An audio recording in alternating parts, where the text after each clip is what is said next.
ভারতের আমন্ত্রণে দ্বিপক্ষীয় সফরে রয়েছেন প্রধানমন্ত্রী শেখ হাসিনা। এরই অংশ হিসেবে শনিবার সকালে রাষ্ট্রপতি ভবনে যান শেখ হাসিনা। সেখানে তাকে দেয়া হয় রাজকীয় সংবর্ধনা। প্রধানমন্ত্রী শেখ হাসিনা পৌঁছানোর আগেই সেখানে উপস্থিত ছিলেন দেশটির প্রধানমন্ত্রী নরেন্দ্র মোদী, রাষ্ট্রপতি সহ সরকারের উচ্চপদস্থ কর্মকর্তারা। শেখ হাসিনাকে দেওয়া হয় রাজকীয় সংবর্ধনা ও গার্ড অব অনার।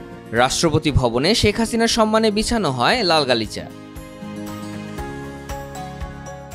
এর আগে প্রধানমন্ত্রী ও তার সফর সঙ্গীদের বহনকারী বিমান বাংলাদেশ এয়ারলাইন্সের একটি ফ্লাইট শুক্রবার স্থানীয় সময় বিকাল 3:30টায় নয়াদিল্লির পালাম বিমানবন্দরে অবতরণ করে।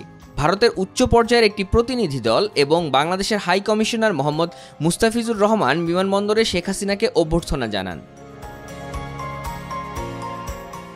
অভ্যর্থনা শেষে বিমানবন্দরেই শেখ হাসিনার জন্য ছিল মনোমুগ্ধকর সাংস্কৃতিক আয়োজন। ওই দিনই সন্ধ্যায় ভারতের পররাষ্ট্রমন্ত্রী ডক্টর এস জয়শঙ্কর প্রধানমন্ত্রীর সঙ্গে সাক্ষাৎ করেন।